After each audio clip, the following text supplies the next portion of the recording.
With that, we turn to Congressman Scott Perry this morning, 10th Congressional District. Good morning, Congressman. How are you? Hey, I'm well, Gary. I don't know if I should wade into this conversation. I make it easy. It's bacon and eggs for me. So there it is. Yeah. There it is. I mean, you as usual, you were the last word on this thing, and you put an exclamation point on the entire bit of silliness that we were carrying on. But anyway, no silliness today. It's 1 year since Israel was invaded by Hamas. You know, I continue to listen to this whole thing, and I think about what happened on that day 1 year ago, and the pictures that we saw of women being carried on top of a crowd who have been raped in public, and people who have been killed for no reason other than going to a concert. And I listen to people talking about a two-state solution, and I wonder if this isn't political belief in unicorns existing, because both sides. This idea, both sides need to want and respect a two-state solution and a ceasefire for it to work. And that's not the case. I mean, Hamas was around just for one reason and one reason only, the destruction of Israel. Am I missing something here? No, I don't think you are, Gary. And, of course, the elites in America far, far away from Israel are the ones that continuously talk about a two-state solution. And I don't know why no one ever questions them as to what it is of their business. They don't live in Israel. They live here. But somehow they feel justified and comfortable in telling Israel how it should live. And I always make the argument, we currently have a two-state solution. That's not a good solution. It's not a viable solution. This is what you get with a two-state solution. And, oh, by the way, all these people that are calling for all the people that are calling for the right. two-state solution, right. Hamas isn't one of them. They want a one-state solution, and it doesn't include Israel, right? Well, I thought of something as a parallel, and just try to make. I always try to make sense to me. I'm a simple man, as you well know. But I thought when Japan attacked us on the 7th of December of 1941, did we immediately think about ceasefire, or did we think about total victory? I mean, did we say, well, you know, after a while, we could probably really exist with Japan as they are right now. Everything be fine. And Japan, you know, attacked us in the same kind of way. Now, it was a country attacking a country. But at the same time, Hamas was representing Palestine. They had voted them in. So, again, when you start to use the parallels and you say, well, when Japan attacked us, did we think about a two-state solution? When we were fighting Germany, did we think about a two-state solution? We can exist with Hitler. He's fine. He's all right, right?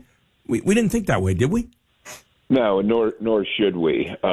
Everybody obviously wants to end hostilities, and I think that hostilities could end and would have never happened if the terrorists would just quit attacking their innocent neighbors. Thank you. And that's the end of hostilities. That's where the ceasefire begins. But of course, Gary, to complicate things, America, I take some criticism for this, but America is on both sides of the war under the Biden-Harris administration. We have funded both sides. I offered an amendment on a funding bill to stop funding the United Nations Relief and Works Agency, which funds Hamas. And of course, after the initial investigation, we found that the very terrorists that went into Israel and took hostages and killed the Jews and killed Americans there, they were working for the United Nations Relief and Works Agency, which accepts your tax dollars. Yeah. And we couldn't pass that, but the Biden administration and the Harris administration continues to fund it and other proxies on behalf of Iran. Your tax dollars going for this stuff. So when the left talks about a two-state solution and about how offended they are about the attack on Israel, I just have to remind myself and them that politically they position themselves so that they can be on both sides of the war. And what's worse than that, they take your tax dollars to enforce that position.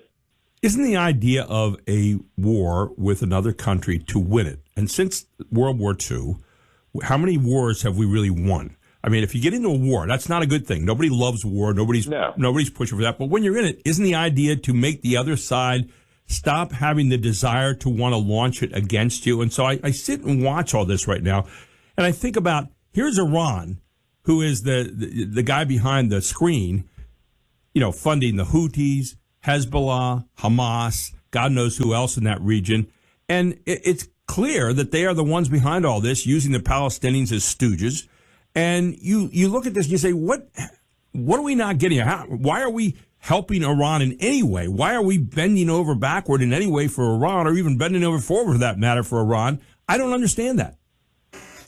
Well, Gary, I think it's twofold. One is that old saying, always follow the money. There's a lot of people, a lot of countries, including companies in America, that stand to make huge profits by a normalized relationship with Iran that would come with the deal that they made on nuclear capability for Iran.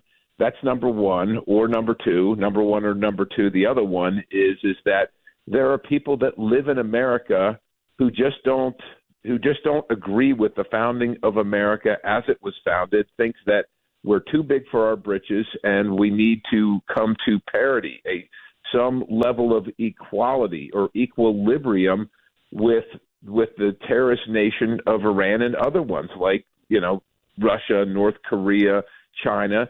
And so it's not about a building up and a primacy of America. It is about a tearing down and making us equal with our adversaries because we are an unjust nation in their view. And those two things working in tandem have people in Washington sending your tax dollars through different agencies to Iran, or to the benefit of Iran through the relieving of sanctions, and that has spurned off these proxies, like you said, the Houthis in Yemen. You got Hezbollah. You got Islamic Jihad, you've got Hamas. These are all funded by Iran, and in some fashion, much of the money is coming from America, and some of it from American tax dollars, some of that coming through Afghanistan now.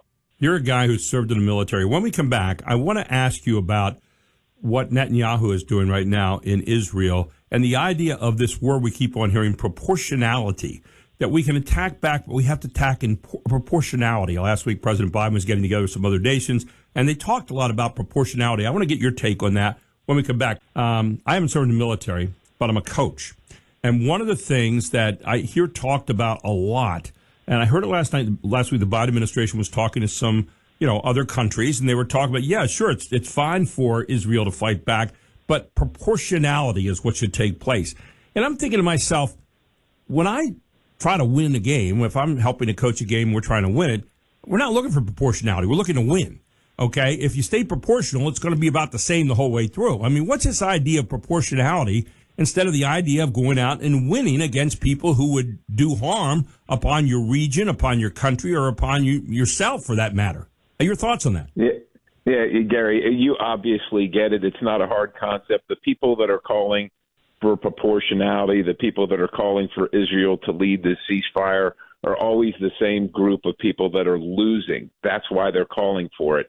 And those who are winning know that it's just an opportunity for your enemy, the one that attacked you, to reposition, rearm, reconstitute, and reattack you. All that does, that issue of proportionality and requesting that the person that was attacked or the country that was attacked engage in the ceasefire, all that does is elongate the conflict and increase the prospect for more casualties on both sides. And quite honestly, Gary, in the future, what it does is embolden enemies or people or countries that would attack their neighbors to go ahead and do so, because they know that there's always going to be some cry for proportionality. But if they get overwhelmed, if the enemy is overwhelmed and pays a high cost for attacking their neighbors, not only will they, consider that in a future attack, but other nations that are considering attack will think about the cost and the consequences. This is a weak position designed, in this case, to enfeeble Israel. That's what it's designed to do. It should be rejected out of hand. Thank God our country didn't think about proportionality back in World War II. And you think about it. I mean, you didn't hear it. Well, we're tired of this. We're tired of fighting. And people are certainly worried. Again, war is not something that we're glorifying here. Don't get me wrong. But this idea, we really don't want to. We overwhelmed them. We overwhelmed them with our production of materiel and our industry switching over to war material. And we overwhelmed it. The idea is It dropped 2 nuclear bombs, and people said, "Oh my God!" But it ended the war. I mean, so that was not proportionality. Now, I'm not suggesting again that we drop nuclear bombs, but I am saying the idea is you want to take away the will of the other side to win. If that's it. That's it. You don't want these people doing that. That's right. Every day that the conflict lasts longer, it's more deaths and more injuries and destruction on both sides of the equation. And if you're the one that's attacked, you want to minimize that. Quite honestly, the time to talk about proportionality is when you discuss your country having a hurricane and not servicing your citizens, meanwhile sending hundreds of millions of dollars over to a terrorist country. Yeah. That's where proportionality might be more appropriate. Well, yeah. I mean, the proportionality right now, you want to win in this whole situation we have with this with the hurricane that we've had this past week with Helene, and you look at what's happening around the country, where you see a lot of people. And I don't fault just the administration on this, but you have to get out there and do something to help these people. That's where we ought to be, again, thinking about no proportionality. All we can do is all we can do, and that's what we want to get at there. Final thoughts. Yeah, we've got to help the people in this country before we help a nation that supports terrorism. The people in this country can't afford their grocery bills. They're buying them with credit cards. They can't afford their electricity bills or their daycare bills. The day-to-day life struggle of people in this country is real, and in other countries where they attack their neighbors, your hard-earned tax dollars shouldn't be going there. They should be coming here to help Americans, the ones that are paying those taxes. In any way, shape, or form, it shouldn't be helping countries that foment terrorism anywhere. Congressman, we appreciate you taking time to be with us this morning. Thank you so very much, and have a great week. Thank you, Gary. God bless you and your audience. Thank you, Congressman. Appreciate it. Take care. Bye-bye.